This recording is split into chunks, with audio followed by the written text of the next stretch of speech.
Hi കൂട്ടുകാരെ, എല്ലാവർക്കും PSC technical exam സൗജന്യ പരിശീലന ക്യാമ്പിലേക്ക് സ്വാഗതം. PSC പരീക്ഷകളിൽ ഉന്നത വിജയം കരസ്ഥമാക്കുന്നതിനുള്ള ഏറ്റവും നല്ല മാർഗങ്ങളിലൊന്ന് ചോദ്യപേപ്പറുകൾ പ്രാക്ടീസ് ചെയ്യുക എന്നതാണ്. എന്നാൽ നിങ്ങൾ പേപ്പറിൽ എഴുതി പഠിക്കുമ്പോൾ പെട്ടെന്ന് അത് മടുക്കാനുള്ള സാധ്യതകൾ വളരെയേറെയാണ്. ഈ പ്രശ്നം പരിഹരിക്കുന്നതിന് ഞങ്ങളിതാ നിങ്ങൾക്കായി ഒരു പരിഹാരം മാർഗം കൊണ്ടുവന്നിരിക്കുന്നു. ലിങ്ക് താഴെ ഡിസ്ക്രിപ്ഷനിൽ നൽകിയിരിക്കുന്നു.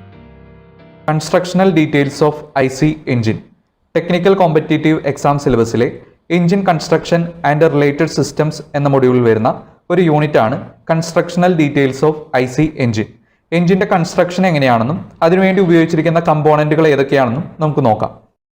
ഇതിനു പുറമെ ഈ വീഡിയോയുടെ അവസാനം ഈ യൂണിറ്റുമായി ബന്ധപ്പെട്ട് കഴിഞ്ഞ വർഷങ്ങളിൽ PSC എക്സാമിന് ചോദിച്ചിട്ടുള്ള ചോദ്യങ്ങളും ഡിസ്കസ് ചെയ്യുന്നതാണ്.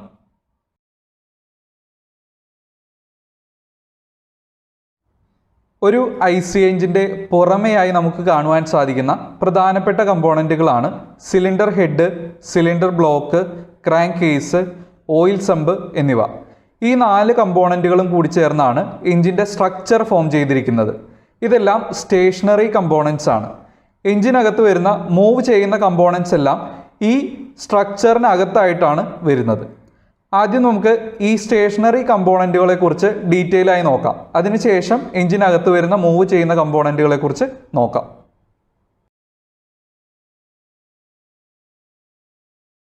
ആദ്യത്തെ കമ്പോണൻ്റ് ആണ് സിലിണ്ടർ ഹെഡ്. എഞ്ചിൻ്റെ ഏറ്റവും ടോപ്പിലായിട്ടാണ് സിലിണ്ടർ ഹെഡിൻ്റെ സ്ഥാനം. സിലിണ്ടർ ഹെഡിനകത്ത് വരുന്ന ഏറ്റവും പ്രധാനപ്പെട്ട ഭാഗമാണ് കമ്പസ്റ്റൻ ചേംബർ.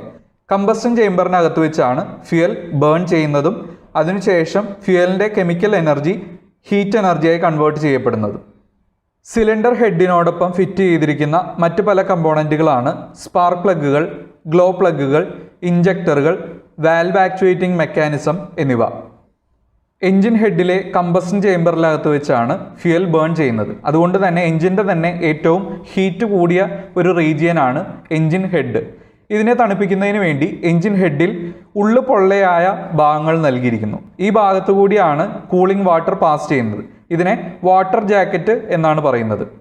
എഞ്ചിൻ ഹെഡിൻ്റെ മാനുഫാക്ചറിങ്ങിന് വേണ്ടി കൂടുതലായും ഉപയോഗിക്കുന്ന മെറ്റീരിയലുകളാണ് കാസ്റ്റ് അയൺ, അലുമിനിയം അലോയ് എന്നിവ.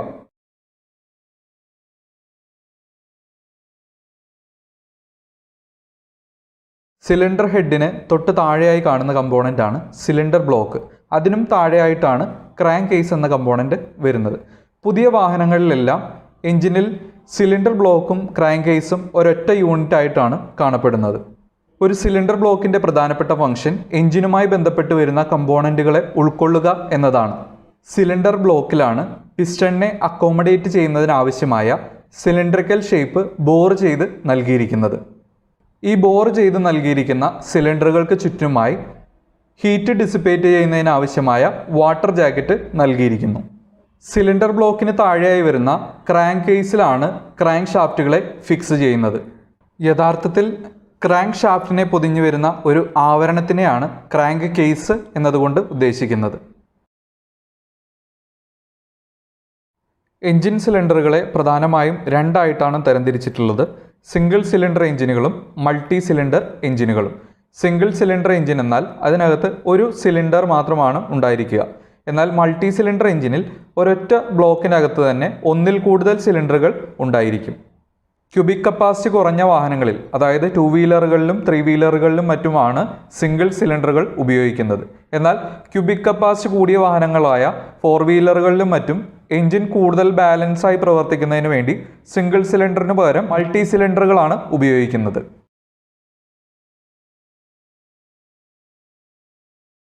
സിലിണ്ടർ ബ്ലോക്കിനും ക്രാങ്ക് കേസിനും താഴെയായി എഞ്ചിൻ്റെ ഏറ്റവും അടിവശത്തായി കാണുന്ന കമ്പോണൻറ്റിനെയാണ് ഓയിൽ സമ്പ് അല്ലെങ്കിൽ ഓയിൽ പാൻ എന്ന് പറയുന്നത്. എഞ്ചിൻ്റെ പ്രവർത്തന സമയത്ത് കമ്പോണൻറ്റുകൾക്കിടയിലുള്ള ഫ്രിക്ഷൻ ഒഴിവാക്കുന്നതിന് വേണ്ടി ലൂബ്രിക്കേറ്റിംഗ് ഓയിൽ എഞ്ചിനിൽ നൽകുന്നു. ഈ ലൂബ്രിക്കേറ്റിംഗ് ഓയിലിനെ സ്റ്റോർ ചെയ്യുന്നത് ഓയിൽ സമ്പിനകത്താണ്. ആവശ്യമുള്ളതിനനുസരിച്ച് ഒരു ലൂബ്രിക്കേറ്റിംഗ് പമ്പ് ഉപയോഗിച്ച് ഈ ലൂബ്രിക്കേറ്റിംഗ് ഓയിലിനെ പല ഭാഗങ്ങളിലേക്കും എത്തിക്കുകയാണ് ചെയ്യുന്നത്. കുറേ നാളത്തെ ഉപയോഗത്തിന് ശേഷം ഓയിലിനെ ഡ്രെയിൻ ചെയ്ത് കളയുന്നതിന് വേണ്ടി ഓയിൽ സമ്പിനടിയിലായി ഒരു ഡ്രെയിൻ ബോൾട്ടും നൽകിയിരിക്കും. ഓയിൽ സമ്പുകൾ നിർമ്മിച്ചിരിക്കുന്നത് പ്രസ്ഡ് സ്റ്റീലിൻ്റെ സഹായത്താലാണ്. ചില വാഹനങ്ങളിൽ അലുമിനിയം കാസ്റ്റ് ചെയ്തും ഓയിൽ സമ്പുകൾ നിർമ്മിക്കാറുണ്ട്. അടുത്തതായി നമുക്ക് എഞ്ചിനകത്ത് വരുന്ന പ്രധാനപ്പെട്ട കമ്പോണൻറ്റുകളെക്കുറിച്ച് നോക്കാം. ഇവയിൽ ഭൂരിഭാഗവും മൂവ് ചെയ്യുന്ന കമ്പോണൻറ്റുകളാണ്. അതിൽ തന്നെ എഞ്ചിൻ ഹെഡിൽ വരുന്ന വാൽവുകളും വാൽവുമായി ബന്ധപ്പെട്ട് വരുന്ന മറ്റ് കമ്പോണൻറ്റുകളെക്കുറിച്ചും ഈ വീഡിയോയിൽ എക്സ്പ്ലെയിൻ ചെയ്യുന്നില്ല. അത് കുറച്ച് വലിയ ഒരു ടോപ്പിക്കാണ് എന്നതുകൊണ്ട് അടുത്ത വീഡിയോയിലാണ് അതിനെക്കുറിച്ച് ഡീറ്റെയിൽ ആയിട്ട് എക്സ്പ്ലെയിൻ ചെയ്യുന്നത്. ഇപ്പോൾ നമ്മൾ എക്സ്പ്ലെയിൻ ചെയ്യാൻ പോകുന്ന കമ്പോണൻറ്റുകളാണ് gasket, cylinder liner, piston pin, connecting rod, crank shaft, main bearing, fly wheel. ആദ്യത്തെ കമ്പോണൻ്റ് ആണ് ഗ്യാസ്കറ്റ്. ഗ്യാസ്കറ്റ് ഒരുതരം മെക്കാനിക്കൽ സീലാണ്. എഞ്ചിൻ്റെ പരസ്പരം കൂടിച്ചേർന്ന് നിൽക്കുന്ന രണ്ട് മെറ്റൽ സർഫസുകൾക്കിടയിലൂടെ ലീക്കേജ് ഉണ്ടാകാനായിട്ടുള്ള ചാൻസ് കൂടുതലാണ്. ഈ ലീക്കേജ് പ്രിവെൻറ്റ് ചെയ്യുന്നതിന് വേണ്ടി അവയ്ക്കിടയിൽ നൽകുന്ന സീലിനെയാണ് ഗ്യാസ്കറ്റ് എന്ന് പറയുന്നത്. ചിത്രത്തിൽ കാണിച്ചിരിക്കുന്നത് എഞ്ചിൻ്റെ ഹെഡിനെയും എഞ്ചിൻ സിലിണ്ടറിനെയും തമ്മിൽ ബന്ധിപ്പിക്കുന്ന ഗ്യാസ്കറ്റാണ്.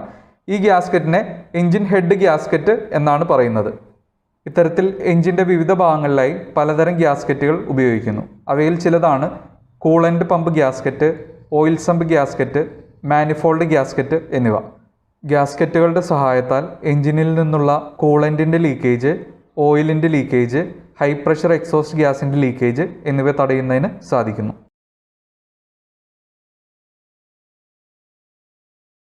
എഞ്ചിനകത്തായി വരുന്ന അടുത്ത കമ്പോണൻ്റ് ആണ് സിലിണ്ടർ ലൈനർ. സിലിണ്ടർ ബ്ലോക്കിനകത്തെ സിലിണ്ടറിൻ്റെ ബോർ ചെയ്ത ഭാഗത്തേക്കാണ് ഈ സിലിണ്ടർ ലൈനറിനെ ഇൻസേർട്ട് ചെയ്യുന്നത്. ഈ സിലിണ്ടർ ലൈനറിനകത്തേക്കാണ് പിന്നീട് പിസ്റ്റണിനെ ഇൻസേർട്ട് ചെയ്യുന്നത്. അതിനുശേഷം എഞ്ചിൻ പ്രവർത്തിക്കുമ്പോൾ പിസ്റ്റൺ സിലിണ്ടർ ലൈനറിനകത്താണ് റെസിപ്രോക്കേറ്റ് ചെയ്യുന്നത്. ഇത്തരത്തിൽ ഒരു മൾട്ടി സിലിണ്ടർ എഞ്ചിൻ്റെ എല്ലാ സിലിണ്ടർ ബോറുകളിലേക്കും സിലിണ്ടർ ലൈനറുകളെ ഫിക്സ് ചെയ്യുന്നു. ഇത്തരത്തിൽ സിലിണ്ടർ ബ്ലോക്കുകൾക്കുള്ളിലായി സിലിണ്ടർ ലൈനർ ഉപയോഗിക്കുന്നതിൻ്റെ അഡ്വാൻറ്റേജ് എന്ന് പറയുന്നത് ഒരു മൾട്ടി സിലിണ്ടർ എഞ്ചിൻ്റെ ഏതെങ്കിലും ഒരു സിലിണ്ടറിൽ മാത്രം പിസ്റ്റൺ മൂവ് ചെയ്യുമ്പോൾ സ്ക്രാച്ച് ഉണ്ടാവുകയാണെങ്കിൽ ആ സിലിണ്ടർ ലൈനറിനെയും പിസ്റ്റണിനെയും മാത്രം റീപ്ലേസ് ചെയ്താൽ മതിയാകും. സിലിണ്ടർ ലൈനർ ഉപയോഗിക്കാത്ത ഒരു മൾട്ടി സിലിണ്ടർ ആണെങ്കിൽ അതിൻ്റെ ഏതെങ്കിലും ഒരു സിലിണ്ടറിൽ സ്ക്രാച്ച് ഉണ്ടായാലും ആ സിലിണ്ടർ ബ്ലോക്ക് മുഴുവനായി മാറ്റി പുതിയ സിലിണ്ടർ ബ്ലോക്ക് ഉപയോഗിക്കേണ്ടതായി വരുന്നു. ഇതൊരു വലിയ സർവീസ് കോസ്റ്റ് ഉണ്ടാക്കും എന്നുള്ളത് കൊണ്ടാണ് മൾട്ടി സിലിണ്ടറുകൾക്കുള്ളിൽ സിലിണ്ടർ ലൈനറുകൾ ഇൻസേർട്ട് ചെയ്യുന്നത്.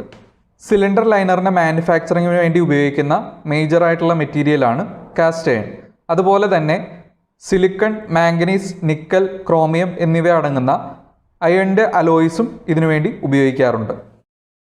ലൈനറുകളെ രണ്ടായി തരംതിരിച്ചിരിക്കുന്നു: ഡ്രൈ ലൈനറുകളെന്നും വെറ്റ് ലൈനറുകളെന്നും.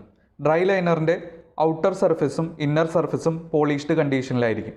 കാരണം അതിൻ്റെ ഇന്നർ സർഫസിൽ പിസ്റ്റണിനെ സ്മൂത്തായി മൂവ് ചെയ്യുന്നതിന് വേണ്ടിയും അതുപോലെ തന്നെ ഔട്ടർ സർഫസ് സിലിണ്ടർ ബ്ലോക്കിൻ്റെ ബോറിലേക്ക് ടച്ച് ചെയ്ത് നിൽക്കുന്നതിന് വേണ്ടിയുമാണ് ഇങ്ങനെ ഫിനിഷ് ചെയ്യുന്നത്. എന്നാൽ വെറ്റ് ലൈനറുകളുടെ ഇന്നർ സർഫസ് മാത്രമാണ് പോളിഷ് ചെയ്യുന്നത്. ഔട്ടർ സർഫസ് വാട്ടർ ജാക്കറ്റുമായി കോൺടാക്റ്റിൽ വരുന്നതിനാൽ അതിനെ പോളിഷ് ചെയ്യുന്നില്ല. എഞ്ചിനകത്തെ കൂളിംഗ് വാട്ടറുമായി ഡയറക്റ്റ് കോൺടാക്റ്റിൽ വരുന്നതിനാലാണ് ഇത്തരം ലൈനറുകളെ വെറ്റ് ലൈനർ എന്ന് പറയുന്നത്. വെറ്റ് ലൈനറുകളോടൊപ്പം സീലിംഗ് റിങ്ങുകളും ഉപയോഗിക്കുന്നു. വാട്ടർ ജാക്കറ്റിൽ നിന്നുള്ള കൂളൻ്റ് ലീക്ക് ചെയ്യാതിരിക്കുന്നതിന് വേണ്ടിയാണ് ഇത്തരത്തിൽ സീലിംഗ് റിങ്ങുകൾ ഉപയോഗിക്കുന്നത്. അടുത്ത കമ്പോണൻ്റാണ് പിസ്റ്റൺ. എഞ്ചിൻ സിലിണ്ടറിനകത്ത് മുകളിലേക്കും താഴേക്കും റെസിപ്രോക്കേറ്റ് ചെയ്യുന്ന ഒരു കമ്പോണൻ്റാണ് പിസ്റ്റൺ. എഞ്ചിൻ സിലിണ്ടറിനകത്തേക്ക് എത്തുന്ന ഫ്യൂവലിൻ്റെ കെമിക്കൽ എനർജി കമ്പസ്റ്റന് ശേഷം ഒരു ഹൈ പ്രഷർ ഗ്യാസായി മാറുന്നു. ഈ ഹൈ പ്രഷർ ഗ്യാസിൻ്റെ സഹായത്താലാണ് പിസ്റ്റൺ താഴേക്ക് മൂവ് ചെയ്യുന്നത്. ഇത്തരത്തിൽ ഫ്യൂവലിനകത്തുണ്ടായിരുന്ന കെമിക്കൽ എനർജി പിസ്റ്റൻ്റെ മൂവ്മെൻറ്റായി മാറിയതിലൂടെ മെക്കാനിക്കൽ എനർജിയായി കൺവേർട്ട് ചെയ്യപ്പെടുന്നു.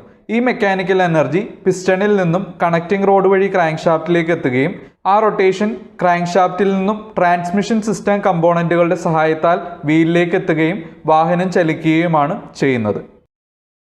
പിസ്റ്റണുമായി ബന്ധപ്പെട്ട് വരുന്ന കമ്പോണൻറ്റുകളാണ് പിസ്റ്റൺ റിങ്ങുകൾ. രണ്ട് തരം റിങ്ങുകളാണ് പിസ്റ്റണിൽ ഇൻസേർട്ട് ചെയ്യുന്നത്: കംപ്രഷൻ റിങ്ങുകളും ഓയിൽ റിങ്ങുകളും. ഓയിൽ റിങ്ങുകളും കംപ്രഷൻ റിങ്ങുകളും പിസ്റ്റൻ്റെ ഗ്രൂവിലാണ് ഇൻസേർട്ട് ചെയ്യുന്നത്. സാധാരണയായി ഒരു പിസ്റ്റണിൽ 3 റിങ്ങുകളാണ് കാണപ്പെടുന്നത്. അതിൽ ആദ്യത്തെ 2 കംപ്രഷൻ റിങ്ങുകളും മൂന്നാമത്തേത് ഓയിൽ റിങ്ങുമാണ്. പിസ്റ്റൻ്റെ ഹൈറ്റിനനുസരിച്ചും പിസ്റ്റൺ ഉപയോഗിക്കുന്ന സാഹചര്യത്തിനനുസരിച്ചും ഓയിൽ റിങ്ങുകളുടെയും കംപ്രഷൻ റിങ്ങുകളുടെയും എണ്ണത്തിൽ വ്യത്യാസം വരാം. കംപ്രഷൻ റിങ്ങുകൾ സിലിണ്ടറിനകത്തെ ഹൈ പ്രഷർ ഗ്യാസിനെ ക്രാങ്ക് കേസിലേക്ക് ലീക്ക് ചെയ്തു പോകാതെ തടഞ്ഞു നിർത്തുന്നതിന് സഹായിക്കുന്നു. ഓയിൽ റിങ്ങുകളുടെ സഹായത്താൽ പിസ്റ്റൻ്റെയും സിലിണ്ടറിൻ്റെയും ഭിത്തിക്കിടയിൽ ഒരു തിൻ ഫിലിം ഓഫ് ഓയിലിൻ്റെ കോട്ടിംഗ് ആണ് നൽകുന്നത്. ഇത്തരത്തിലുള്ള ലൂബ്രിക്കേഷൻ നൽകുന്നതുകൊണ്ടാണ് പിസ്റ്റണിന് സിലിണ്ടറിനകത്ത് സ്മൂത്തായി റെസിപ്രോക്കേറ്റ് ചെയ്യുന്നതിന് സാധിക്കുന്നത്. അടുത്ത കമ്പോണൻ്റ് ആണ് പിസ്റ്റൺ പിൻ. പിസ്റ്റണിനെയും കണക്റ്റിംഗ് റോഡിനെയും തമ്മിൽ ബന്ധിപ്പിക്കുന്നതിന് വേണ്ടിയാണ് പിസ്റ്റൺ പിൻ ഉപയോഗിക്കുന്നത്. പിസ്റ്റൺ പിന്നുകൾക്ക് പറയുന്ന മറ്റ് പേരുകളാണ് റിസ്റ്റ് പിൻ അല്ലെങ്കിൽ ഗഡ്ജിയൺ പിൻ. പിസ്റ്റണും കണക്റ്റിംഗ് റോഡും തമ്മിൽ ഒരു റിലേറ്റീവ് മൂവ്മെൻറ്റ് ലഭിക്കുന്ന വിധത്തിലാണ് പിസ്റ്റൺ പിന്നുകളെ ഘടിപ്പിക്കുന്നത്. കാരണം കണക്റ്റിംഗ് റോഡിൻ്റെ സ്മോൾ എൻഡിന് റെസിപ്രോക്കേറ്റിംഗ് മോഷനും ബിഗ് എൻഡിന് റോട്ടറി മോഷനുമാണ് ഉള്ളത്. പിസ്റ്റണിന് തൊട്ട് താഴെയായി വരുന്ന കമ്പോണൻ്റ് ആണ് കണക്റ്റിംഗ് റോഡ്. പിസ്റ്റണിനെയും ക്രാങ്ക് ഷാഫ്റ്റിനെയും തമ്മിൽ ബന്ധിപ്പിക്കുന്നതിന് വേണ്ടിയാണ് കണക്റ്റിംഗ് റോഡ് ഉപയോഗിക്കുന്നത്. ഇതിൻ്റെ സഹായത്താലാണ് പിസ്റ്റണിൻ്റെ റെസിപ്രോക്കേറ്റിംഗ് മോഷൻ ക്രാങ്ക് ഷാഫ്റ്റിൻ്റെ റോട്ടറി മോഷനായി കൺവേർട്ട് ചെയ്യുന്നത്. കണക്റ്റിംഗ് റോഡിൻ്റെ പിസ്റ്റണിൽ കണക്ട് ചെയ്യുന്ന ഭാഗത്തെ സ്മോൾ എൻഡ് എന്നും ക്രാങ്ക് ഷാഫ്റ്റിൽ കണക്ട് ചെയ്യുന്ന ഭാഗത്തെ ബിഗ് എൻഡ് എന്നുമാണ് പറയുന്നത്. ക്രാങ്ക് ഷാഫ്റ്റിൻ്റെ ക്രാങ്ക് പിന്നിലാണ് ബിഗ് എൻഡിനെ കണക്ട് ചെയ്യുന്നത്. കണക്റ്റിംഗ് റോഡിൻ്റെ ബിഗ് എൻഡിനും സ്മോൾ എൻഡിനും നടുവിലായുള്ള ഭാഗം ഐ സെക്ഷനിലാണ് ഡിസൈൻ ചെയ്തിരിക്കുന്നത്. പിസ്റ്റണിൽ നിന്നുള്ള ഹെവി ഫോഴ്സ് ഹാൻഡിൽ ചെയ്യുന്നതിന് വേണ്ടിയാണ് ഇത്തരം ഐ സെക്ഷൻ നൽകിയിരിക്കുന്നത്. കണക്റ്റിംഗ് റോഡ് ഡ്രോപ്പ് ഫോർജിംഗ് എന്ന പ്രക്രിയയിലൂടെയാണ് നിർമ്മിക്കുന്നത്. ഇതിനുവേണ്ടി ഉപയോഗിക്കുന്ന മെറ്റീരിയലുകളാണ് plain carbon steel, aluminium alloy, nickel alloy steels എന്നിവ. അടുത്ത കമ്പോണൻ്റ് ആണ് ക്രാങ്ക് ഷാഫ്റ്റ്. എഞ്ചിൻ്റെ ക്രാങ്ക് കേസിനകത്ത് വരുന്ന ഭാഗമാണ് ക്രാങ്ക് ഷാഫ്റ്റ്. എഞ്ചിനകത്ത് ഏറ്റവും ആദ്യം റോട്ടറി മോഷൻ ഡെവലപ്പ് ചെയ്യുന്ന കമ്പോണൻറ്റും ക്രാങ്ക് ഷാഫ്റ്റ് ആണ്. ക്രാങ്ക് ഷാഫ്റ്റിൽ നിന്നുമാണ് എഞ്ചിൻ്റെ മറ്റ് പല ഭാഗങ്ങളിലേക്കും ഈ റോട്ടറി മോഷൻ ട്രാൻസ്ഫർ ചെയ്യപ്പെടുന്നത്. അതുപോലെ തന്നെ വാഹനത്തിനെ ചലിപ്പിക്കുന്നതിന് വേണ്ടി ഈ ക്രാങ്ക് ഷാഫ്റ്റിൽ നിന്നുമാണ് റൊട്ടേഷൻ ട്രാൻസ്മിഷൻ സിസ്റ്റം കമ്പോണൻസിൽ എത്തുന്നതും അവിടെ നിന്ന് വീലുകളിലേക്ക് എത്തുന്നതും. ഫോർജിങ്, കാസ്റ്റിംഗ് എന്നീ കൺസ്ട്രക്ഷൻ മെത്തേഡുകൾ വഴിയാണ് ക്രാങ്ക് ഷാഫ്റ്റിനെ നിർമ്മിച്ചെടുക്കുന്നത്. അതിനുവേണ്ടി ഉപയോഗിക്കുന്ന മെറ്റീരിയലുകളാണ് drop forged steel, billet steel, carbon steel, nickel chrome and other heat treated alloy steels. Crank ഷാഫ്റ്റിൻ്റെ സെൻട്രൽ ആക്സിസിൽ വരുന്ന ഷാഫ്റ്റിൻ്റെ ഭാഗത്തെയാണ് മെയിൻ ജേണൽ എന്ന് പറയുന്നത്. ഈ മെയിൻ ജേണലിനെയാണ് മെയിൻ ബെയറിങ്ങുകളുടെ സഹായത്താൽ ക്രാങ്ക് കേസിലേക്ക് ഫിക്സ് ചെയ്യുന്നത്. ഈ മെയിൻ ജേണൽ ആക്സിസിന് അബൌട്ടായിട്ടാണ് ക്രാങ്ക് ഷാഫ്റ്റ് റൊട്ടേറ്റ് ചെയ്യുന്നത്. കണക്റ്റിംഗ് റോഡിൻ്റെ ബിഗ് എൻഡ് ക്രാങ്ക് ഷാഫ്റ്റിൻ്റെ ക്രാങ്ക് പിന്നിലാണ് ഫിക്സ് ചെയ്യുന്നത്. ഇതുവഴി പിസ്റ്റൻ്റെ മൂവ്മെൻറ്റ് കണക്റ്റിംഗ് റോഡ് വഴി ക്രാങ്ക് പിന്നിലേക്കാണ് എത്തുന്നത്. ഈ മൂവ്മെൻ്റാണ് ക്രാങ്ക് ഷാഫ്റ്റിൻ്റെ റൊട്ടേഷനായി മാറുന്നത്. ക്രാങ്ക് ഷാഫ്റ്റിൻ്റെ മെയിൻ ജേണലിൻ്റെ മുൻവശത്ത് ക്രാങ്ക് പുള്ളിയും അതുപോലെ തന്നെ ക്രാങ്ക് ഷാഫ്റ്റിൻ്റെ മെയിൻ ജേണലിൻ്റെ പിൻവശത്ത് ഫ്ലൈ വീലിനെയുമാണ് ഘടിപ്പിക്കുന്നത്. ക്രാങ്ക് പിന്നുകൾക്ക് ഇരുവശവും വരുന്ന പ്ലേറ്റുകളെയാണ് ക്രാങ്ക് വെബ് എന്ന് പറയുന്നത്. ഈ ക്രാങ്ക് വെബിൻ്റെ ഒരു വശം വെയിറ്റ് കൂടിയ ഒരു ഭാഗമായിരിക്കും. ഈ ഭാഗത്തിനെയാണ് കൗണ്ടർ വെയിറ്റ് അല്ലെങ്കിൽ ക്രാങ്ക് വെയിറ്റ് എന്ന് പറയുന്നത്. എഞ്ചിനകത്ത് ഹൈ സ്പീഡിൽ റൊട്ടേറ്റ് ചെയ്തുകൊണ്ടിരിക്കുന്ന ഈ ക്രാങ്ക് ഷാഫ്റ്റിന് ലൂബ്രിക്കേഷൻ നൽകേണ്ടത് അത്യാവശ്യമാണ്. ഇതിനുവേണ്ടി മെയിൻ ജേണൽ ഫിക്സ് ചെയ്യുന്ന ഭാഗത്ത് ലൂബ്രിക്കേറ്റിംഗ് ഓയിൽ പമ്പ് വഴി നൽകുന്നു. ഈ ലൂബ്രിക്കേറ്റിംഗ് ഓയിലിനെ ക്രാങ്ക് പിന്നിലേക്ക് നൽകുന്നതിന് വേണ്ടിയാണ് ക്രാങ്ക് പിന്നിനെയും മെയിൻ ജേണലിനെയും തമ്മിൽ ബന്ധിപ്പിക്കുന്ന ഡ്രിൽഡ് ഹോൾസ് നൽകിയിരിക്കുന്നത്. ഇത്തരത്തിലാണ് ഒരു ക്രാങ്ക് ഷാഫ്റ്റ് കൺസ്ട്രക്ട് ചെയ്തിട്ടുള്ളത്.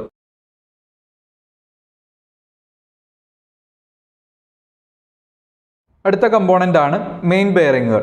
മെയിൻ ബെയറിങ്ങുകളുടെ സഹായത്താലാണ് ക്രാങ്ക് ഷാഫ്റ്റിനെ ക്രാങ്ക് കേസിലേക്ക് ഫിക്സ് ചെയ്യുന്നത്. ഈ മെയിൻ ബെയറിങ്ങുകൾ ഉള്ളതുകൊണ്ടാണ് ക്രാങ്ക് ഷാഫ്റ്റിന് കൃത്യമായ ഒരു പൊസിഷനിൽ നിന്നുകൊണ്ട് റൊട്ടേറ്റ് ചെയ്യുന്നതിന് സാധിക്കുന്നത്. മെയിൻ ബെയറിങ്ങുകൾ സ്പ്ലിറ്റ് ടൈപ്പ് ബെയറിംഗ് ആണ്. അതായത് ഇതിന് ഒരു ലോവർ ഹാഫും അപ്പർ ഹാഫും ഉണ്ടായിരിക്കും. ഇതിൽ ലോവർ ഹാഫാണ് ക്രാങ്ക് കേസിൽ ഫിക്സ് ചെയ്യുന്നത്, അപ്പർ ഹാഫാണ് ഒരു ബെയറിംഗ് ക്യാപ്പിൻ്റെ സഹായത്താൽ ഫിക്സ് ചെയ്യുന്നത്. ജേണൽ ബെയറിങ്ങുകളോ അല്ലെങ്കിൽ പ്ലെയിൻ ബെയറിങ്ങുകളോ ഒക്കെയാണ് ഈ മെയിൻ ബെയറിംഗ് ആയിട്ട് എഞ്ചിനകത്ത് ഉപയോഗിക്കുന്നത്. മെയിൻ ബെയറിങ്ങുകൾക്ക് പുറമേ വരുന്ന രണ്ട് പ്രധാനപ്പെട്ട ബെയറിങ്ങുകളാണ് സ്മോൾ എൻഡ് ബെയറിങ്ങും ബിഗ് എൻഡ് ബെയറിംഗ്. അതായത് കണക്റ്റിംഗ് റോഡിൻ്റെ സ്മോൾ എൻഡിലും ബിഗ് എൻഡിലുമായി വരുന്ന ബെയറിങ്ങുകളാണ് ഇവ.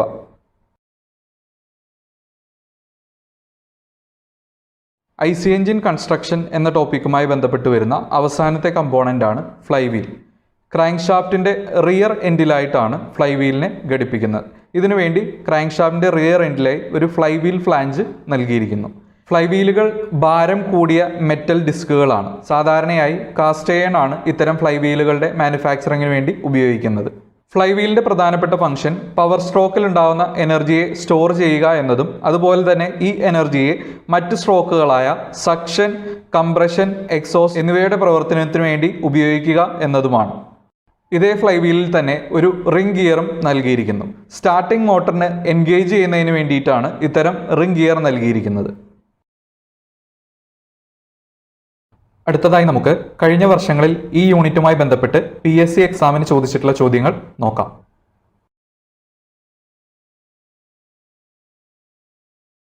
First question, the CI engine pistons are generally made of dash. Options: A aluminium alloy, B stainless steel, C copper, D silver. അതായത് ഇവിടെ ചോദിച്ചിരിക്കുന്നത് CI എഞ്ചിനുകളുടെ പിസ്റ്റൺ അഥവാ കംപ്രഷൻ ഇഗ്നീഷൻ എഞ്ചിനുകളുടെ പിസ്റ്റൺ നിർമ്മിച്ചിരിക്കുന്നത് താഴെ പറയുന്നവയിൽ ഏത് മെറ്റീരിയൽ ഉപയോഗിച്ചാണ്?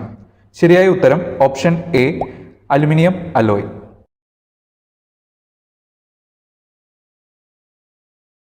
Next question, white metal is an alloy used in diesel engine to manufacture dash. Options: A connecting rod bolts, B exhaust valve, C main bearing, D engine body. അതായത് ഇവിടെ ചോദിച്ചിരിക്കുന്നത് white metal alloy എന്ന material diesel എഞ്ചിനുകളുടെ ഏത് കമ്പോണന്റിന്റെ മാനുഫാക്ചറിങ്ങിന് വേണ്ടിയാണ് ഉപയോഗിക്കുന്നത്? ശരിയായ ഉത്തരം option C main bearings.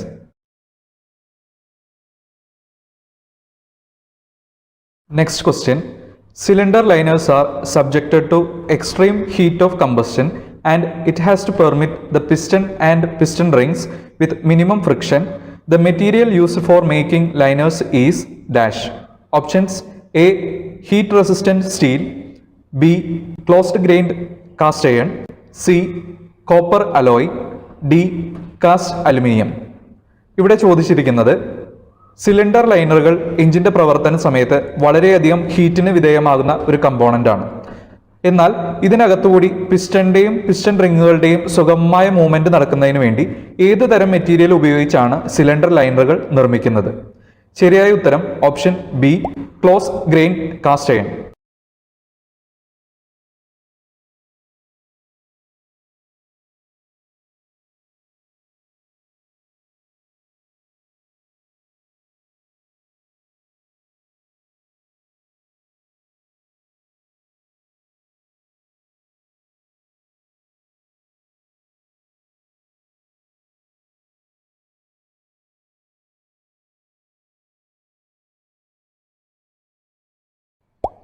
Next question, butt clearance or piston ring end gap is the distance between the ends of the piston ring. Options: A kept on the plane surface, B at the time of manufacture, C inserted inside the cylinder, D stretched with a specific amount of force. ഇവിടെ ചോദിച്ചിരിക്കുന്നത് but clearance അല്ലെങ്കിൽ piston ring end gap ഏത് സാഹചര്യത്തിലാണ് നമ്മൾ measure ചെയ്യുന്നത്? ഇവിടെ തന്നിരിക്കുന്നതിൽ option C ആണ് ശരിയായ ഉത്തരം. ഇൻസേർട്ടഡ് ഇൻസൈഡ് ദ സിലിണ്ടർ, അതായത് എഞ്ചിൻ സിലിണ്ടറിനകത്ത് റിങ്ങുകൾ ഇൻസേർട്ട് ചെയ്തതിന് ശേഷമാണ് ബട്ട് ക്ലിയറൻസും പിസ്റ്റൺ റിംഗ് എൻഡ് ഗ്യാപ്പും മെഷർ ചെയ്യുന്നത്.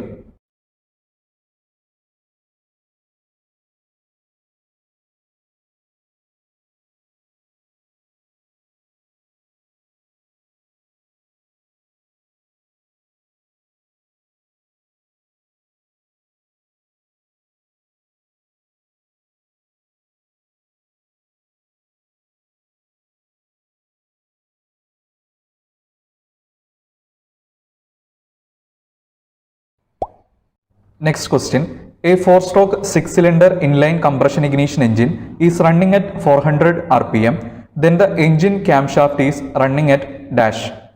Options: A 200, B 300, C 400, D 800. ഇവിടെ ചോദിച്ചിരിക്കുന്നത് ഒരു 4-stroke 6-cylinder inline compression ignition engine അഥവാ ഡീസൽ എഞ്ചിൻ 400 rpm-ലാണ് പ്രവർത്തിക്കുന്നത് എങ്കിൽ അതിന്റെ ക്യാംഷാഫ്റ്റ് റൊട്ടേറ്റ് ചെയ്യുന്നത് എത്ര rpm-ലായിരിക്കും? ശരിയായ ഉത്തരം ഓപ്ഷൻ A 200 rpm. കാരണം ഏതൊരു 4-stroke എഞ്ചിന്റെയും ക്രാങ്ക് ഷാഫ്റ്റ് റൊട്ടേറ്റ് ചെയ്യുന്നതിന്റെ പകുതി സ്പീഡിലായിരിക്കും അതിന്റെ ക്യാംഷാഫ്റ്റ് റൊട്ടേറ്റ് ചെയ്യുന്നത്.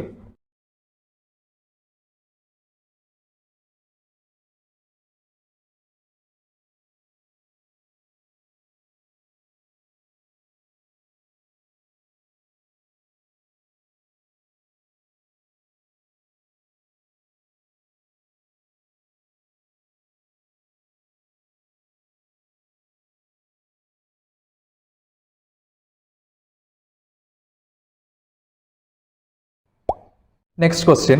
A piston ring compressor is used to dash. Options: A. Insert piston into the cylinder. B. Insert piston ring to the piston. C. To measure piston ring end gap. D. To reduce piston ring end gap. ഇവിടെ ചോദിച്ചിരിക്കുന്നത് ഒരു piston ring compressor എന്ന equipment ഉപയോഗിക്കുന്നത് എന്ത് ആവശ്യത്തിന് വേണ്ടിയാണ്? ശരിയായ ഉത്തരം option A, insert piston into the cylinder. അതായത് പിസ്റ്റണിനെ സിലിണ്ടറിനകത്തേക്ക് ഇറക്കുന്നതിന് വേണ്ടിയാണ് പിസ്റ്റൺ റിംഗ് കംപ്രസർ ഉപയോഗിക്കുന്നത്.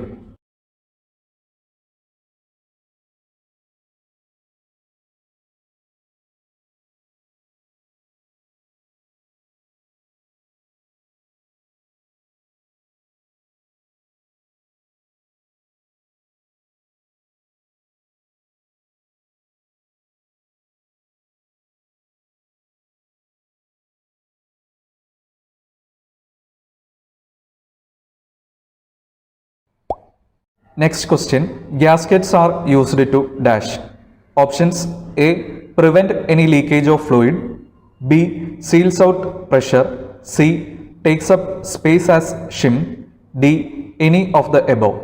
ഇവിടെ ചോദിച്ചിരിക്കുന്നത് ഗ്യാസ്കറ്റ് എന്ത് ആവശ്യത്തിന് വേണ്ടിയാണ് എഞ്ചിനിൽ ഉപയോഗിക്കുന്നത്? ശരിയായ ഉത്തരം option D, any of the above. അതായത് മുകളിൽ പറഞ്ഞിരിക്കുന്ന എ, ബി, സി എന്നീ ഓപ്ഷനുകളിൽ ഏതെങ്കിലും ഒരു ആവശ്യത്തിന് വേണ്ടിയായിരിക്കാം ഈ ഗ്യാസ്കറ്റ് ഉപയോഗിച്ചിരിക്കുന്നത്.